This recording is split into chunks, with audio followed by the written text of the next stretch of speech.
हमारे साथ बात करने के लिए केंद्रीय मंत्री अनुराग ठाकुर जी हैं। सर, लगातार अगर बात की जाए तो पहले होता था कि छोटे छोटे देश भारत को डराते थे, पर जब से प्रधानमंत्री नरेंद्र मोदी की सरकार बनी है तब से लगातार भारत उभरता जा रहा है और चाहे वो आतंकवाद हो, चाहे फिर आर्थिक मोर्चों पे वो लगातार आगे बढ़ रहा है। देखिए, zero tolerance policy against terror ये पहले दिन से अपनाना भारत को बहुत लाभदायक रहा। मोदी जी ने पहले दिन से तय कर दिया था आतंकवाद को किसी भी स्तर पर मंजूर नहीं करेंगे और उसको जड़ से ख़त्म करेंगे। इस भर में हमने दुनिया भर के देशों को साथ में जोड़ने का काम किया। पहला, हमने यूएपीए कानून को और मजबूत किया। फिर एनआईए अमेंडमेंट बिल लेकर आए जिसमें ट्रूली फेडरल एजेंसी हमने अपनी एनआईए को बनाया, जैसे एफबीआई यूएस में है। फिर हमने अंतर्राष्ट्रीय स्तर की कॉन्फ्रेंस भारत में करवाई, चाहे 90वीं इंटरपोल की जनरल असेंबली दिल्ली में करवाकर ट्रैक ट्रेस टारगेट इस विचार को आगे लेकर चले कि आतंकवाद को जड़ से ख़त्म करना है, और अंतर्राष्ट्रीय गठबंधन उस पर हुआ। इसके अलावा जो थर्ड मिनिस्ट्रियल कॉन्फ्रेंस यहाँ पर हुई उसमें भी नो मनी फॉर टेरर, उसको बल दिया कि आतंकवाद के लिए कोई पैसा नहीं होना चाहिए। और इसका लाभ कहाँ मिला? 168% आतंकी घटनाओं में कमी जम्मू कश्मीर में आई 2014 के बाद, और 94% टेरर फाइनेंसिंग के केसेस में सजा हुई है। अब इसका पूर्वोत्तर में बहुत बड़ा असर नज़र आया है। इंसर्जेंसी की घटनाओं में 80% की कमी आई, 89% की कमी सिविलियन डेथ्स में आई, 6000 आतंकवादियों ने समर्पण किया, और पीस ट्रीटीज़ वहाँ पर हुई। बोडो पीस ट्रीटी से लेकर आपकी NFLT पीस ट्रीटी जो त्रिपुरा के लिए हुई, और हमारा जो बॉर्डर डिस्प्यूट थे मेघालय असम के, उसको रिजॉल्व किया गया। Armed forces special protection act उसको कम किया गया, त्रिपुरा मेघालय से पूरी तरह से ख़त्म कर दिया, असम में 60% कम कर दिया, और यहाँ तक कि अरुणाचल प्रदेश में तो मात्र 3 जिलों में बचा है। ये अपने आप में दिखाता है कि शांति का युग नॉर्थ ईस्ट में आया है। तो मोदी सरकार के कारण आतंकवाद की घटनाओं को कमी आई, एक तरह से ज़ीरो हुई, और उसके खिलाफ कड़ी कार्रवाई हुई तो नरेंद्र मोदी जी की सरकार के समय हुई। सर, लगातार अगर बात की जाए तो लगातार चीन को लेकर विवाद चल रहा है। लगातार कांग्रेस आरोप लगा रही है, चाहे अभी घटना 9 तारीख की हो कि बाद में बताया गया, आखिर देश से क्यों छुपाया जा रहा है।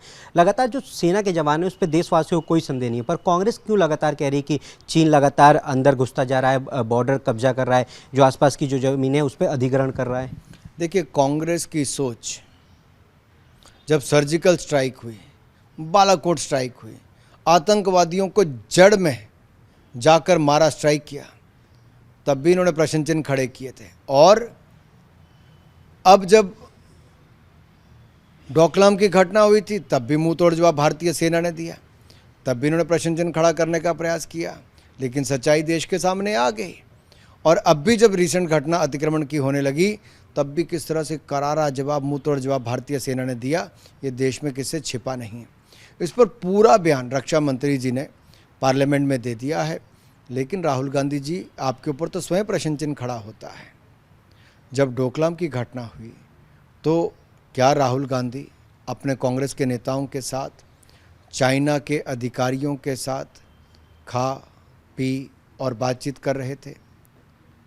क्या ऐसा है? और क्या बातचीत कर रहे थे, क्या खा पी रहे थे, ये भी पता चलना चाहिए। और राहुल गांधी जी, राजीव गांधी फाउंडेशन के लिए आपने क्या चीनी दूतावास से पैसा लिया? आखिर गांधी परिवार को पैसे की ज़रूरत क्यों पड़ेगी चाइना से लेने की?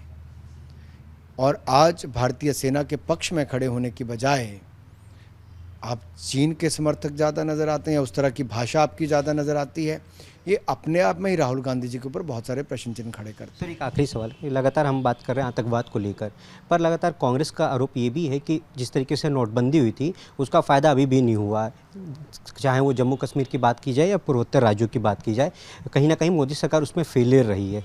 देखिए, अगर पथराव की घटनाएं पूरी तरह से बंद हो गई, आतंकवाद की घटनाओं में 168% की कमी आ गई, 94% टेरर फाइनेंसिंग के केसेस में सजा हो गई, 6000 मिलिटेंट्स ने हथियार डाल दिए, तो ये सब अपने आप में दिखाता है कि किस तरह से इसका फ़ायदा हुआ और कड़ी कार्रवाई हुई। दूसरा, दुनिया भर के रेस्क्यू ऑपरेशन जो भारत ने किए, 1,80,00,000 लोगों को कोविड के समय 2,17,000 फ्लाइटों के माध्यम से देश में वापस लाया गया। यूक्रेन युद्ध के समय 22,500 भारतीय छात्रों को, भारतीय नागरिकों को यूक्रेन की युद्ध की भूमि से वापस लाए। 670 भारत के सैनिकों नागरिकों को हम अफगानिस्तान से वापस लाए। तो ऑपरेशन गंगा चाहे यूक्रेन के लिए हो, ऑपरेशन मैत्री इससे पहले नेपाल के लिए किया गया, जहाँ से हज़ारों भारतीयों को और विदेशियों को निकालने का काम किया। इसी तरह से ही इराक, लीबिया, इन सब देशों से भी पूर्व में हज़ारों भारतीयों को सुरक्षित निकालने का काम मोदी सरकार ने किया। तो देश के अंदर जहां आतंकवाद के खिलाफ कड़ी कार्रवाई की, तो युद्ध की भूमि से भी भारतीय नागरिकों को सुरक्षित बचाने का काम भारत में मोदी जी की सरकार के समय हुआ है। तो लगातार देश बदल रहा है और लगातार जिस तरीके से आतंकवाद पर केंद्र सरकार प्रहार कर रही है बहुत ही सही है। कैमरामैन मनीष के साथ दीपक चौबे, न्यूज़ इंडिया, दिल्ली।